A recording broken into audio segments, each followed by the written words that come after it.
스티브 잡스는 이렇게 말했습니다. 세상에서 가장 영향력 있는 사람은 스토리텔러다. 스토리텔러는 앞으로 다가올 새로운 세대의 비전과 가치와 어젠다를 설정한다. 네. 그래서 스토리텔링이 중요하다라는 얘기는 굉장히 많이 들으셨을 것 같아요. 그렇죠. 근데 뭐 우리가 사실 작가 할 분들은 굉장히 소수잖아요. 네. 근데 우리가 굳이 작법, 작화 그런 것까지 알아야 할까? 이런 생각이 드는데 아닙니다. 스토리텔링은 우리가 어떤 일을 하든 필요한 어떤 도구이자 기술이 될 수도 있거든요. 네. 그래서 오늘은 픽사 스토리텔링이라는 책을 가져왔고요. 네. 광고가 아닙니다. 광고가 아니고 저희가 정말 너무 자발적으로 읽고 싶다, 보고 싶다 해서 고른 책이고요. 네. 책이 굉장히 얇아서 쉽게 읽을 수 있고 또 픽사에서 정말 20-30년 일한 작가님 매튜 룬님께서 지으신 책인데요. 네. 그래서인지 자신의 스토리를 굉장히 잘 녹여내서 그 안에서 또 스토리를 설명하는 네. 방식으로 진행이 돼요. 그래서 네. 여기도 또 너무 재밌게 책을 또 잘 쓰셨네. 주제가 스토리텔링이니까 이 책 자체도 그게 빠질 수가 없잖아요. 그러니까요. 그러니까 이 책도 네. 어떻게 하면 스토리를 잘 풀어갈지 고민 많이 하시고 쓰신 것 같아요. 네. 오늘은 선평이라기보다 간단하게 느낌만 얘기해 볼까요? 네. 네. 저는 여기에서 네. 다른 분들 추천사를 이렇게 한번 읽어봤어요. 아, 제일 네. 먼저 나오잖아요. 그렇죠. 그 중에 좀 눈에 띄었던 게 저희 예전에 다뤘던 협상의 기술이라는 책이 있거든요. 허브 코엔이 남긴 네. 추천사가 이런 내용이 있어요. 네. 스토리텔링의 힘으로 기업 브랜드나 비즈니스 능력을 강화하고 싶은 사람에게 꼭 필요한 필독서다. 네. 그렇네요. 전 여기 한 문장을 더 보태고 싶습니다. 본인이 크리에이터라면 반드시 읽어야 할 책이다. 네. 네, 저는 그렇게 생각이 들고 저희가 아무래도 크리에이터 일을 하고 있다 보니 네.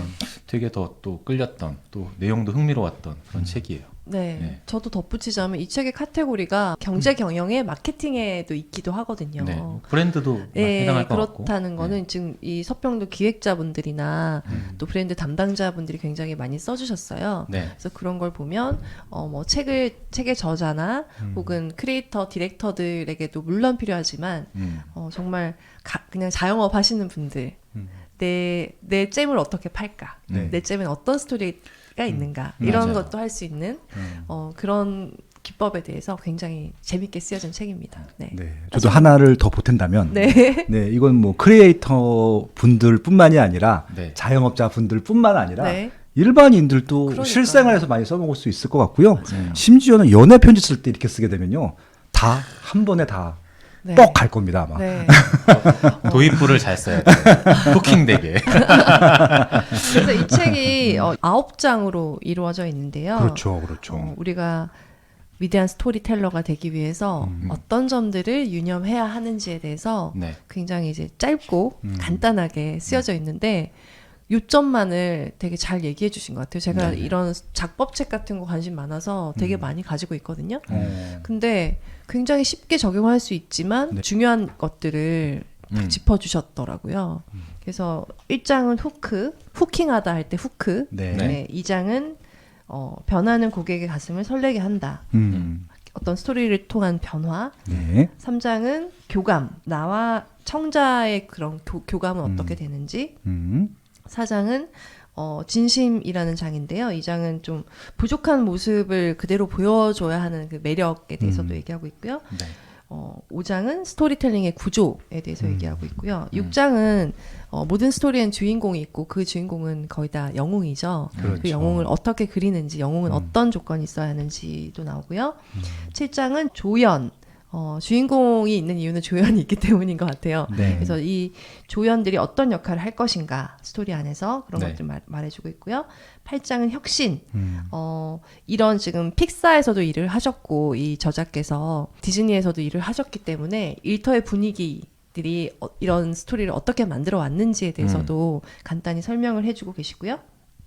9장은 여러분이 좀 위대한 스토리텔러가 되기 위해서 어떤 것부터 해보면 좋을지에 대한 조언을 담아두고 있습니다. 네. 네, 좋네요. 이렇게 9장으로 이루어진 책이고요. 네. 이 저자분이 진짜 매력적인 것 같아요. 그래서 그 디즈니에서 정말 만화가들을 양성하는 대학교가 있거든요. 칼 아츠라고. 네.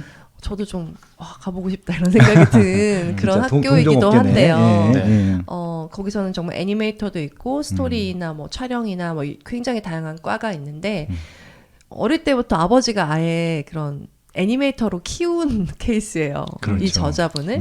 그래서 너는 애니메이터가 되어라. 이렇게 나의 꿈을 이루어다오 해서 조기 교육을 받고 애니메이터로 카라츠로 들어가셨어요. 성공적으로. 네. 그랬는데 이제 정말 심슨을 그리게 되기까지 하는데 하다 보니까 나는 애니메이터에서 그치지 않고 스토리텔러가 되고 싶다라는 열망을 갖게 되죠. 그렇죠. 그래서 이 스토리텔러가 되기까지 과정도 있고요. 네. 그리고 나중에 픽사에 가서 정말 픽사가 8명일 때 초기 멤버로 들어가서 정말 20-30년 동안 계속 일하면서 우리가 정말 우리 영화 역사에 남을 토이스토리부터 시작해서 굉장히 우리가 사랑하는 픽사의 그 애니메이션들을 거의 다 좀 제작 참여를 하신 그런 분이 스토리텔링을 얘기하는 책이죠. 네. 네. 스티브 잡스도 만나고. 그렇죠. 스티브 잡스랑 같이 일하는 분이죠. 그쵸. 네. 근데 픽사가 뭐 모르시는 분들도 있겠지만 스티브 잡스 회사예요. 그렇죠. 네. 예. 그 픽사 영화 많이 보셨어요? 저는 거의 다 본 것 같은데요. 워낙 좋아하니까. 저는 뭐 토이스토리는 봤고 그다음에 니모를 찾아서는 아들이 워낙 많이 봐갖고 같이 봤고. 그러니까 거의 외우는 느낌? 애기들이 있으면 그렇죠. 네. 그런 느낌. 2개 정도는 본 것 같아요. 그리고 그 뇌에 대한 거 기쁨 슬픔이 나오는 게 뭐지? 인사이드 아웃. 인사이드 아웃. 인사이드 아웃 우리 애들이 너무 좋아해가지고 저도 진짜 많이 봤어. 야 역시 그 남자애들은 별로 안 좋아하는데 네. 여자들은 되게 좋아했던 것 같고. 근데 업이랑 칼을 못 봤어요. 업은 꼭 보세요. 진짜 네. 최고의 작품이에요. 되게 클립만 보고 처음부터 끝까지 스토리를 못 봤던 것 같아요. 근데 그러니까 업이 굉장히 감동적인 얘기가 많은 특히 것 같다. 그 도입부에 이 주인공의 히스토리가 쫙 나오거든요. 그게 한 3분인가밖에 안 나오는데 네. 그냥 거기서 압도당했어요. 그냥 네. 그다음부터는 무장 해제 당한 다음에 들어온 대로 그냥 다 받아들이게 되는. 그러니까요. 그다음에 칸은 저희 아들이 지금 이제 대학생인데 걔가 어렸을 때 2살 때 본 영화인데, 그러니까 남자애니까 차를 좋아하잖아요. 이걸 진짜 거의 100번 돌려보니까 제가 2살 때 카에 있는 영어 대사를 다 외운 거야. 그래서 내가 우리 아들은 천재구나. 영어 신동이구나 했는데 웬걸 3살 되니까 다 까먹어. 근데 그만큼 많이 봤거든요. 카였어요. 네. 근데 저도 카가 좀 캐릭터가 전 덜 매력적이라 느껴져서 안 봤는데 되게 재밌는 내용이 있을 것 같다. 책을 통해서 보니까. 너무 재밌어요. 카. 전 지금 봐도 재밌더라고요. 예. 네, 근데 방금 빠숑님이 그 말씀하신 내용 중에 네. 우리가 1장에서 얘기할 중요한 얘기가 다 네. 담겨 있어요. 네. 1장이 후크잖아요. 후크. 예. 근데 그 업이라는 영화의 그 초반 3분에 네. 완전 나를 무장해제 시켰다 그 말씀하셨는데 그게 바로 후크입니다. 네. 이 영화를 처음에 이렇게 몰입하게 하는 어떤 도구 이자 뭐 어떤 도입부 이런 의미라고 좀 볼 수 있을 것 같아요. 그러니까 저희가 사실 유튜브 할 때도 그 네. 썸네일에 굉장히 신경을 쓰잖아요. 그렇죠. 근데 우리가 이 컨텐츠 볼까 말까 잠깐 생각하는 거 8초 안에 8초 안에 시선을 끌어야 하고요. 네. 그리고 그 영화도 5분의 법칙이 있다고 해요. 5분을 딱 봤는데 아니다 싶으면 안 되겠다.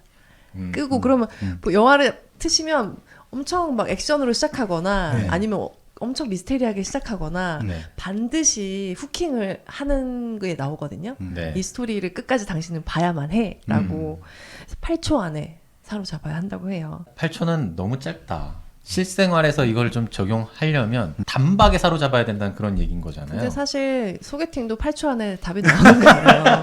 그러니까 인간이라는 게 첫인상에 인간이라는 게 이렇게 딱 뭐 모든 그게 컨텐츠든 음식도 딱 나왔어요. 봤을 때 와 맛있겠다. 그게 있고 그러니까 그 8초 안에 좀 판단을 다 내린다는 거죠. 그러니까 이제 유튜브를 보니까 이게 10분 이상 거의 안 보더라고요. 맞아요. 그쵸. 요새 또 유튜브도 숏이 또 유행이잖아요. 맞아요. 근데 거기 보면 예고편이 나오잖아요. 숏에 예고편이 나오는데 진짜 8초도 안 돼요. 3초야. 그러니까 이건 8초면 굉장히 긴 거야. 더 그죠? 네네. 그런가요? 예. 그래서 3초 안에다 그냥 화다닥 해서 그냥 저 자막이나 그 인물 등장인물들의 표정 보고 재밌다 그런 계속 보는 거고 아니면 바로 그냥 다음 클릭 이렇게 되더라고요. 네. 그러니까 마케팅이나 컨텐츠를 만드실 때도 정말 이렇게 딱 이 이미지가 처음에 이렇게 마지막에 끝까지 보면 재밌는 거 있는데 이거는 통하지 않는다는 거예요. 네, 그건 정말 진짜 아재 스타일이죠. 네, 끝까지 보세요라고 쓰셔도 안 봐요. 맞습니다. 예. 그리고 특히 네. 유튜브 같은 데 보면 하이라이트를 앞에 빼잖아요. 그쵸, 그렇죠. 그게 다 그런 목적에서 그렇죠. 호킹하려는 맞아요. 목적. 네, 처음에는 그걸 왜 굳이 해야 하나? 내 진정성이 있는데 이렇게 생각했는데 필요 없어. 다르더라고요. 어. 다릅니다. 네. 특히 연령층이 낮으면 낮을수록 그게 더 효과적인 네. 것 같아요. 네. 그래서 이 후크는 이제 스토리가 아니고 일단은 8초를 안에 이제 좀 볼까? 라고 끌었어요. 네, 후킹을 했어요. 그러면 로그라인과 엘리베이터 피치라는 얘기가 나오는데요. 로그라인이라는 거는 간단하게 말하면 이런 얘기입니다. 라고 설명할 수 있는 거예요. 네. 그래서 이 컨셉이나 방향이 이런 거예요. 라고 굉장히 짧게 말할 수 있어야 되는데요. 이 로그라인은 수천 년 동안 스토리텔링에서 쓰여진 네 가지 요소를 포함을 해야 하는데요. 하나는 영웅이 나오고 둘째는 영웅의 목표가 있고 셋째는 한 가지 또는 그 이상의 장애물이 있고 넷째는 그 장애물을 극복함으로써 생기는 변화 거기에 대한 얘기를 해야 한다는 거예요. 그렇죠. 예. 근데 딱 그거 보면서 느낀 거는 이게 영화 제작사다 보니까 네네. 그렇게 설명을 좀 한 것 같긴 해요. 그렇죠. 이게 뭔가 스토리가 쭉 이어지는 어떤 하나의 작품을 만드는 사람의 관점으로 네. 설명을 하신 것 같고 이제 좀 콘텐츠 제작사 입장에서 보면 조금은 다른 것 같기도 해요. 영웅은 없잖아. 우리는 그냥 주인공은 있어도 우리도 영어를 만들어야죠. 우리 자신이 영웅이라고 얘기를 그렇게 하고 있어요. 생각하면 그러니까 되네. 왜냐하면 굉장히 단점도 있고 누가 봤을 때 약간 소심하고 이런 사람이라도 그러니까 내 관점에서는 내 인생이 나의 시선으로 펼쳐지잖아요. 그렇죠. 그래서 사람들은 누구나 자기를 주인공이라고 생각을 한대요. 그래서 영웅이 어떤 나의 작은 문제점을 극복하는 것도 영웅이 그 스토리 안에서는 영웅이 될 수 있는 거죠. 그럼요. 네. 예. 우리 다토토덕의 영웅은 로사와 드리머잖아요. 예. 우리 모두죠. 예. 주연 조연 아니죠. 청취자님들입니다. 주연 악당 네. 악당 누가 해야 돼? 악당은 제가 하겠습니다. 네. 그래서 여기 두 가지 예가 나오는데 이제 몬스터 주식회사에서 설리라고 파란 털의 그런 네. 그 주인공이 나오는데 그 캐릭터가 영웅이고 목표는 아이들을 겁주는 행위가 잘못됐구나 괴물인데도 불구하고 그렇게 생각하는 거 장애물은 괴물 커뮤니티에서는 그런 내가 지금 잘못된 거예요. 그래서 약간 따돌림을 당할 수 있거나 그런 용기가 필요한 거. 변화는 순진했던 설리가 의식이 깨어있는 몬스터로 변화하는 거. 이렇게도 나눌 수 있고 근데 이게 페이스북으로도 가능하다는 거예요. 오, 페이스북의 영웅은 모든 사람. 그렇죠. 그리고 어, 페이스북의 목표는 사람들이 공동체를 만들고 더 가깝게 지내는 거. 그렇네요. 페이스북의 장애물은 세상이 너무 넓어서 사람들이 유대감을 유지하기 어렵다. 변화는 사람들은 친구 및 가족과 유대감을 유지하고 세상에서 벌어지는 일을 알며 자신에게 중요한 문제를 공유하고 표현할 수 있다. 이런 변화를 추구한다는 거죠. 약간 미션일 수도 있고요. 네. 네. 그런 식으로 이런 로그라인 내 사업은 평범한 사람이 이 뭐 제품을 어떻게 함으로써 이런 변화를 맞이하는 것이 뭐 내 마케팅의 로그라인이다. 이런 식으로 그게 그냥 이렇게 스토리가 뿐만 아니라 내 사업에도 적용을 시켜볼 수 있다는 얘기입니다. 네. 좋네요. 2장 넘어가시죠. 네. 2장. 네. 2장의 제목은 변화입니다. 변화는 변화. 고객의 가슴을 설레게 한다. 그렇죠. 그렇죠. 저는 이 저자님이 얼마나 스토리에 대해서 연구를 많이 하셨고 뭐 관련된 책이나 그런 거 이렇게 뭐 논문까지도 많이 읽어보신 것 같아요. 스토리라는 것은 무엇일까? 스토리는 왜 이렇게 힘이 강력한 걸까? 그런 연구를 굉장히 많이 하신 것 같은데 사람은 안 변해 이런 얘기 하잖아요. 그런데 저자님은 사람은 스토리를 통해서 변한다라고 얘기를 하고 있거든요. 네. 왜 스토리를 통해서 변하느냐? 우리가 약간 동일시하잖아요. 그 네. 이야기 속의 주인공들과 내 자신을 동일시하는데 다른 사람이 저렇게 하네, 저렇게도 할 수 있네, 와 저렇게 힘든데 저걸 해낸다고, 뭐 아니면 저 방향에서 저렇게 해결하는 게 있구나, 따라한다는 거예요. 네네. 결심을 굳히게 된다는 거죠. 저렇게 하면 되겠구나, 나도 저렇게 해야지 이렇게. 뭐 대표적인 게 이제 개천용 사례들을 되게 우리가 좋아하잖아요. 그렇죠. 정말 처음에는 흙수저로 태어났는데 네네.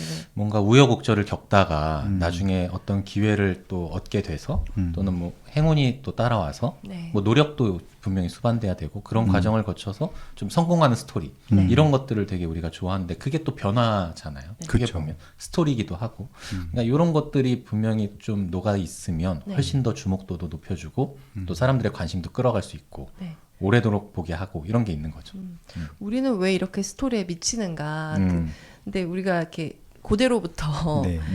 저기 저 나무 말이야 먹으면 배 엄청 아프고 설사한다. 혹은 저기만 돌면 진짜 위험한 동물이 있어. 그런 식으로 계속 얘기를 서로 하게 됨으로써 스토리는 약간 생존과 연관이 되어 있기 때문에 우리는 스토리에 그렇게 미치고 중요하다고 생각을 하고 그 스토리를 통해서 얘기를 해야 사람들이 훨씬 더 인상적으로 기억에 오래 남는다고 해요. 그렇죠. 그래서 뭐 어떤 학설에 따르면 이렇다고 한다. 몇 프로는 어떻고 몇 프로는 어떻다. 이렇게 하는 것보다 누가 이런 일이 있었는데 굉장히 위험했는데 엄마가 울었고 뭐 이런 식으로 얘기를 하면 훨씬 더 기억에 남는다는 거죠. 사람들을 변화시킬 수 있고. 맞아요. 네. 네. 그래서 스토리텔러가 이렇게 큰 영향력과 어떤 큰 기회를 갖게 될 수 있다라는 네. 얘기를 하고 있습니다. 네. 그래서 이 장 변화에서는 이런 얘기도 나오더라고요. 뉴럴 커플링이라고요. 아까 제가 말씀드린 건데 과학적으로도 우리가 어떤 영화를 막 집중해서 보고 있으면 화자와 청자의 뇌의 활동이 거울처럼 똑같이 일어나는 현상이 일어난다고 해요.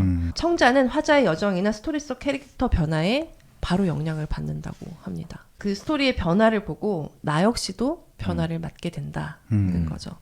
성장 이야기 같은 거 딱 보면 네. 나도 좀 저렇게 되고 싶다라는 어떤 동경을 품기도 하고 네. 또 내가 저렇게 돼야지 하면서 또 동기부여를 받기도 하고 막 그렇잖아요. 그런 것들이 스토리가 가진 힘 그리고 변화가 보여주는 어떤 힘인 것 같아요. 근데 네. 참 이 책의 가장 큰 장점 중에 하나가 그런 이론들로 끝나는 책들이 대부분이거든요. 네. 책 쓰기 책들은. 근데 여기는 구체적인 우리가 알고 있는 이런 애니메이션 갖고 풀어주니까 그게 너무 좋은 것 같아요. 대표적인 게 이제 토이스토리에 나오는 이제 우디 얘기잖아요. 우디는 주인공인데 갑자기 로버트 그 캐릭터 버즈. 버즈가 등장하면서 갑자기 버려질 것 같은 걱정이 위기감을 생기는 거죠. 예. 예. 그런 것도 생기면서 이제 변화. 그래서 이제 결국은 버리지 않았잖아요. 그래서 극적인 해소.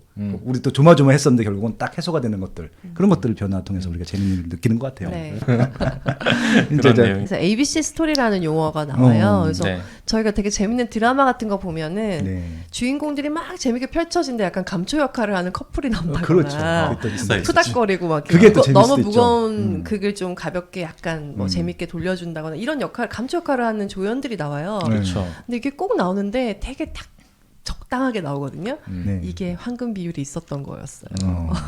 그래서 ABC 스토리가 있는데 우리가 그 아까 얘기한 토이스토리에서 우디가 주인공인데 네. 우디는 우디 A 스토리라고 하고 네. 버즈의 스토리를 B 스토리라고 B 하고 스토리하고. 나머지 막 감자랑 뭐 이렇게 캐릭터 공룡이랑 막 캐릭터 나오잖아요. 스프링 배 있잖아. 그 무슨 그 개하고. 나오잖아요.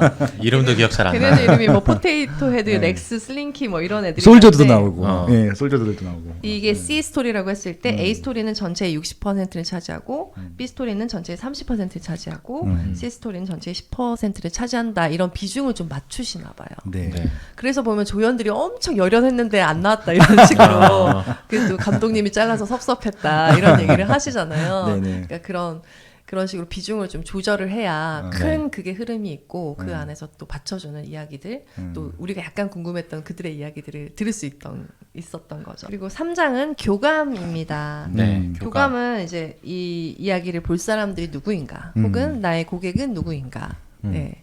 그러니까 결국 보는 사람들하고 관련 있는 이야기여야 먹힌다는 얘기잖아요. 조사를 좀 자세하게 해라. 예를 들면